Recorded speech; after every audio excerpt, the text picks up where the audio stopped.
beautiful melody was written by my teacher Marcel Moyse.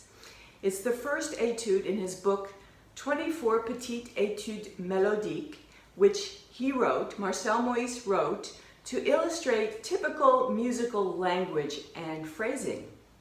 This first melody, I think, is a real classic because it illustrates a typical three-part melody. Composers often say things 3 times and then give a little tail, a little ending. Moyse said that Mozart said things 3 times and then smiled, and Beethoven said it 3 times and then cried. So here we have a very typical 2-bar rise and fall shape.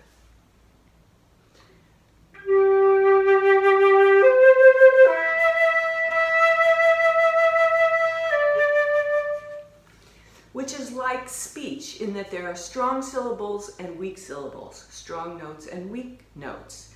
Oh yes, I love you. So it's very typical to crescendo to the first note after the bar line and then come away. Sometimes composers, in order to make it abundantly clear that they want you to bring out that first note after the bar line, will put a special kind of note on the strong beat called an Apagiatura, Italian word meaning to lean or to press.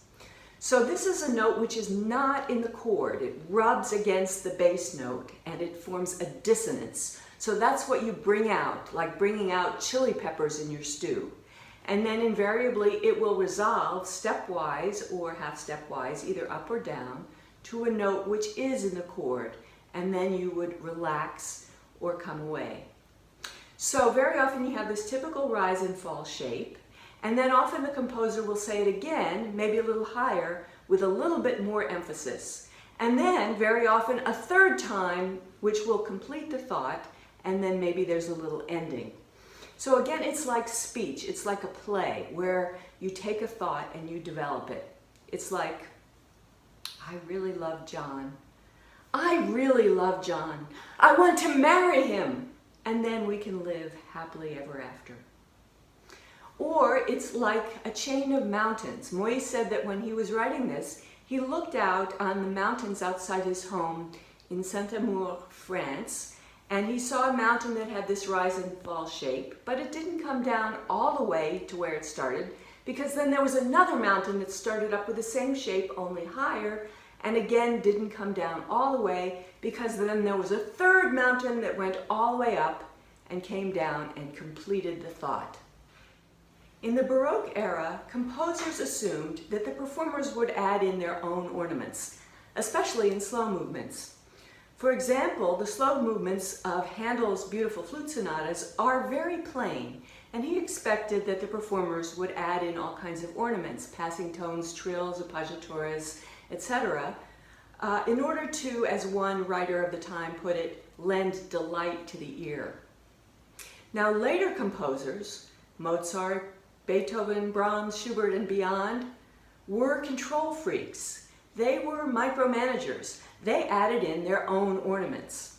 So sometimes when playing their music, the performer can, as it were, decompose the music, take out those ornaments, to find the plain structure, to find the line, in order to figure out how to phrase it, how to shape it. So for example, in this little Etude Number 1 by Moyse that I just played, I could add in my own ornaments.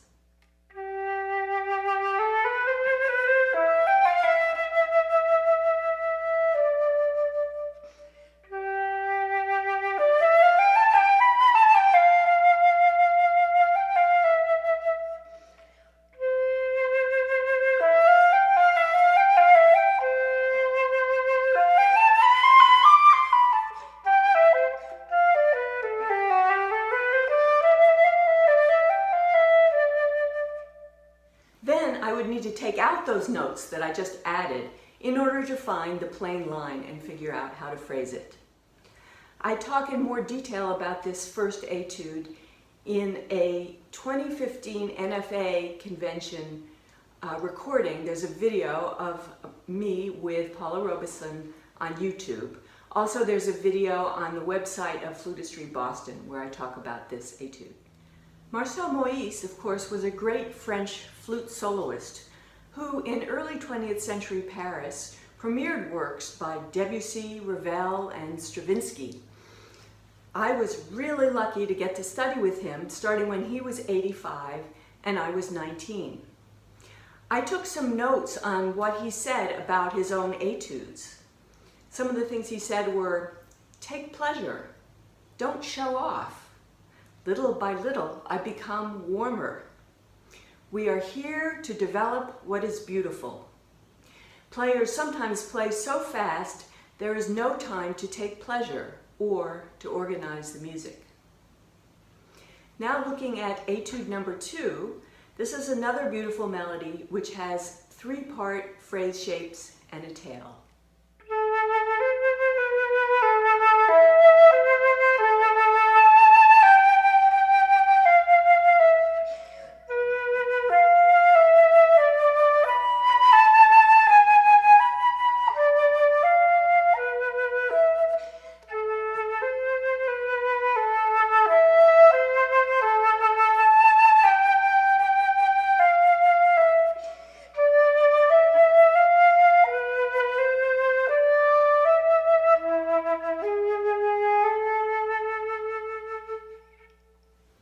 So in this case, every measure outlines a little rise and fall shape. And what is that shape? It outlines a chord, in this case an A minor chord. You have an A and a C, which is the third, and then a passing tone, the B, going back down to the A. So very often when we outline a chord, it's the first note on the downbeat, which is the root or the bottom of the chord, and that note can get a little extra richness, which forms a gesture. Da-dee-da-yum. What is a gesture? In ballet, it would be the whoosh or the motion of the arm. You wouldn't break it up with little motions like that. It's all one gesture. And the same thing with the air. A gesture is a whoosh of the air. So you play notes on that whoosh of air without accenting anything. You wouldn't want to go.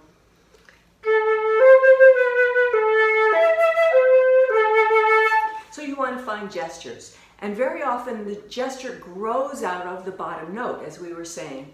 On the piano, if you were to play a chord, the bottom of the chord would be the most rich note. You might go ya da da da da da dee, and you wouldn't accent da, the top note, with your pinky. So the same way on the flute, you don't always accent the high note if it's not on a strong beat.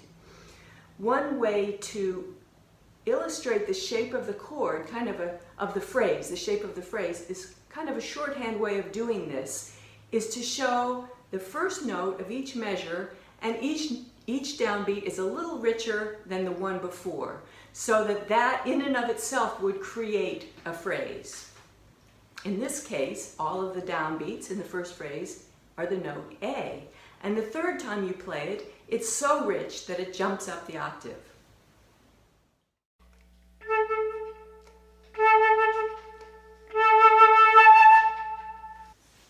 This is what oboists like to call playing a concerto on one note. They quote a famous oboe teacher who said that. In the second four bars, again, we have four little gestures, each outlining a chord. And again, you could have a shorthand way of showing the phrase development by playing just the downbeats.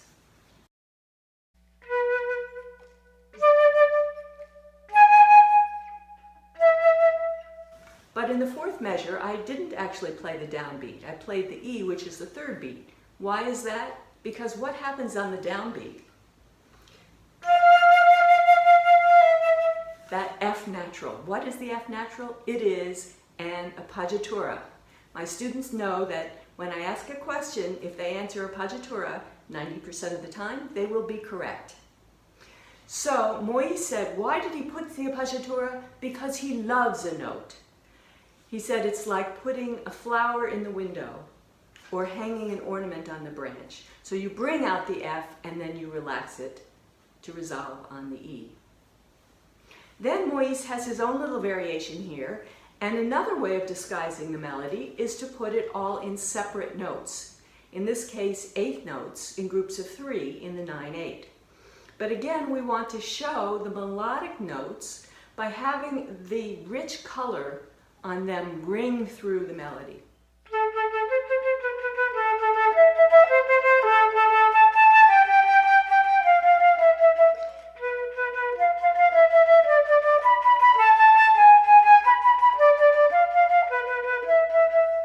So again, we don't want to accent every beat. If the melody is, we don't want to go, but rather a gesture.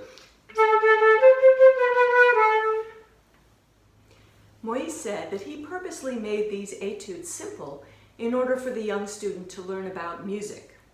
Or the way he put it was, you don't give a baby strong drink, you give a baby milk. In the same way, you wouldn't give a young student Bach, but you would start with something simple, like these etudes. Now looking at Etude Number 4, this is again rise and fall, a rise and fall, and a rise and a tail. Each rise and fall over 2 bars, like arches or rainbows. But this time, they're all in little separate notes, which Moyse said were like bells.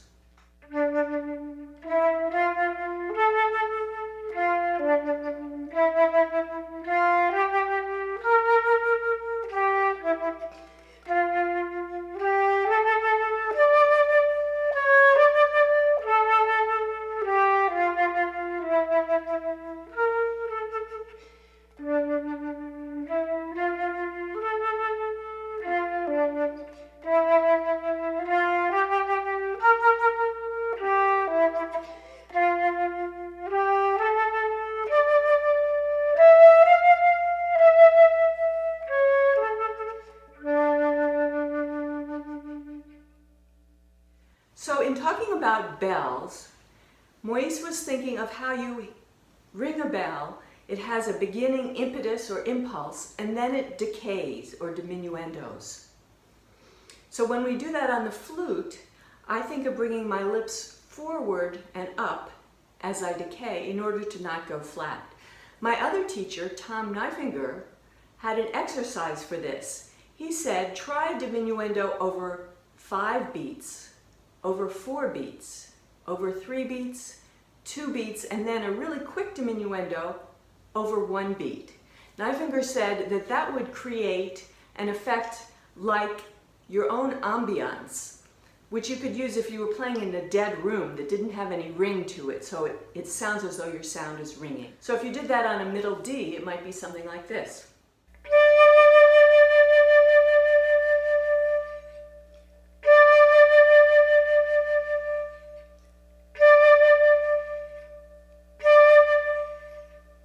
So in the Moyse etude, you would let each note ring until the impetus of the next note. Then Moyse writes a little variation on Etude Number 4, and in this case, he puts it all in octaves. But again, the phrase shape is shown by the bottom notes outlining the rise and fall shape. The upper note is just a shadow, a mere shadow of the lower note. So it needs to sound gooey or seamless, jumping up the octave. Again, I think of bringing my lips forward and up to make the octave, and start to move my lips before I play the high note so that it's seamless.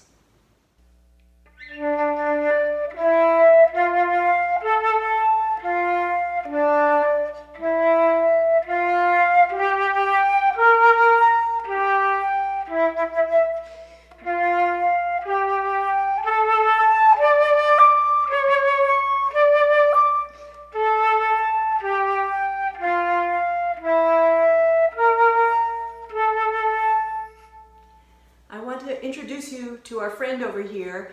This is a statue of Marcel Moyse. A friend of mine made it and gave it to me. Kind of looks like him. Moyse was born in 1889, so he was a genuine link to 2 centuries ago. Next, let's take a look at Etude Number 8. This is again a 3-part phrase with a tail, and again it's a series of rainbows or arches.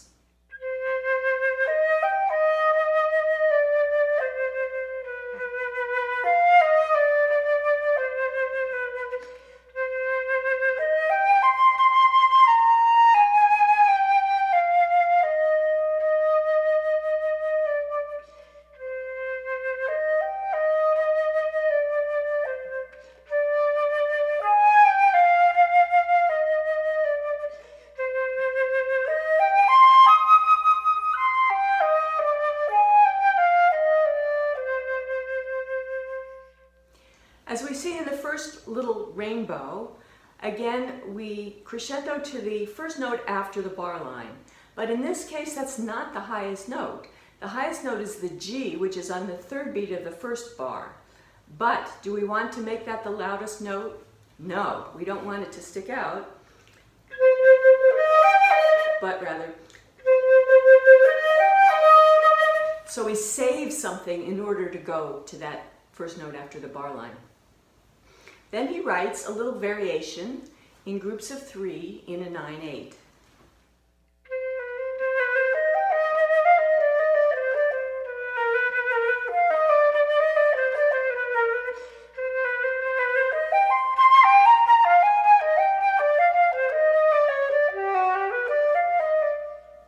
When we look back at the original melody, we see that the first measure is one gesture, one whoosh. So we want to make the first measure of the variation the same way. And the C is being ornamented by putting a little lower neighbor, but it could all just be one long C. So we have the air is moving the same way even though the line is ornamented. Then he has an even more elaborate variation, all in 16th notes.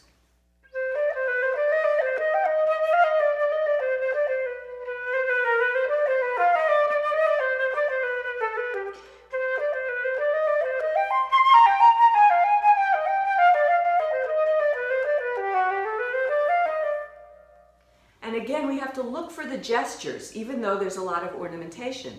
For example, in the first measure, again, we have a long C, but what does he do with it?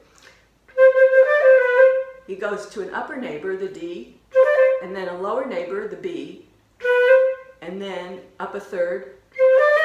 So the E flat is a chord tone, and what is the D? It's a passing tone. Passing tone again, and then he outlines the chord. These are all ways of doing Baroque ornamentation, which later composers added to their own music. This is very similar to the type of ornamentation that Schubert uses in his variations. Now let's see how these phrasing concepts apply to some quote-unquote real music.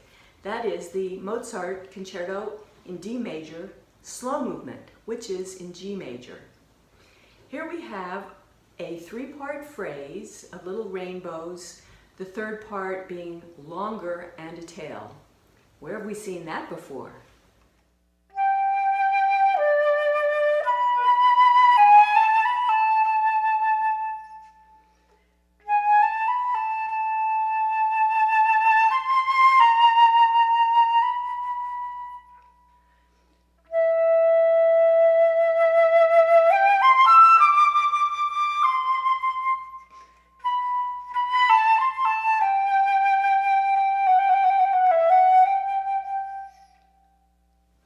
So you have this little rise and fall shape, and as usual, what happens on the downbeat of the second bar?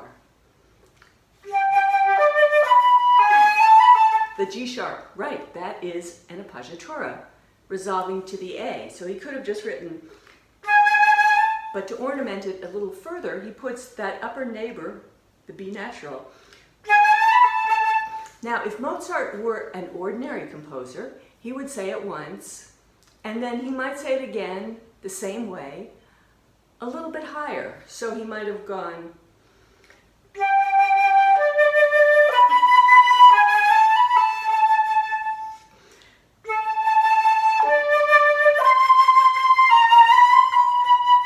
that would have been normal. But Mozart instead took the second bar of his first little phrase shape and put it on the first bar of the second phrase shape. Who does that? Mozart, that's who. So the second bar, then he does it again.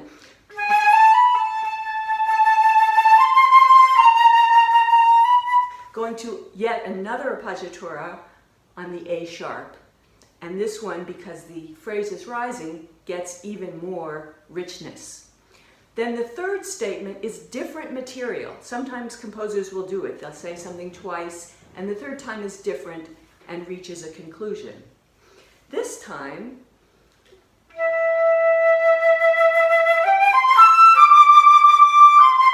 Those last two notes sound like what? An Apagiatura and a resolution. But are they? Actually not, because the D is part of a dominant 7 chord. And what is the C? That is the 7th. So it's not Apagiatura resolution. Both notes are chord tones in a 5-7 chord. Now a 5-7 chord feels dissonant. It hasn't settled down. It wants to go to the 1 chord. In this case, it's going to G major, which doesn't happen until the end of the next bar. Then he has another phrase with, again, a 2-part rainbow. But in this case, instead of going up, the phrase goes down. And yet, we're still going to that 2nd bar, which has an Apagiatura. So now the phrase is developing, but the notes are going down. This is something that the flute doesn't want to do. The flute tends to want to get weaker as it goes down. So we have to learn how to develop the sound as the notes get lower, especially in the low register. Moyse would say this is like putting the spoon in the mayonnaise. I would think of dropping my jaw as I go down.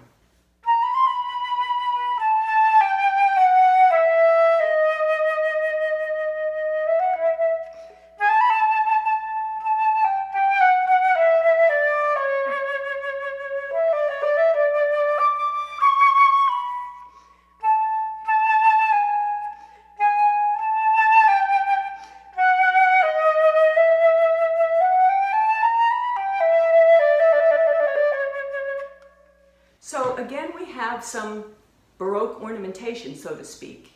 We have that one little phrase shape going down into the Apagiatura on the D sharp, which resolves to the E. But he puts a little upper neighbor. Then an ornament, and then what are these things? Right, they're just little Apagiaturas, but the most important Apagiatura is the next one, the C sharp, because it's on the downbeat. So there can be gradations of importance with Apagiaturas. So we're going to the C sharp, which resolves to the D, but in between you have ornamentation. So that's all in one gesture. You don't have to accent notes in the middle of this coming away gesture. Then it goes up, another Apagiatura, another Apagiatura. Is that one an Apagiatura? No, that again is a dominant 7.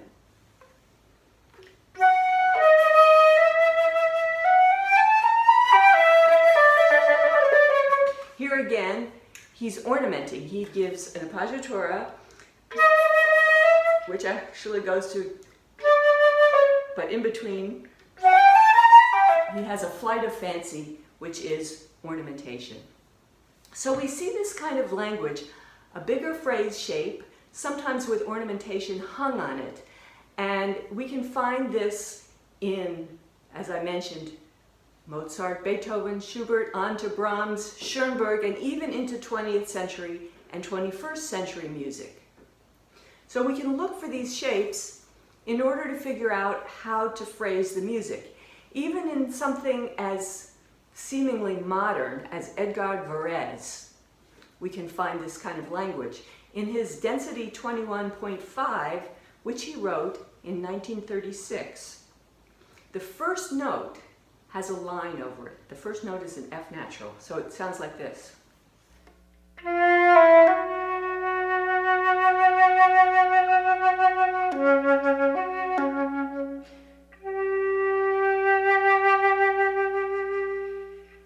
Why did he put a line over that F natural?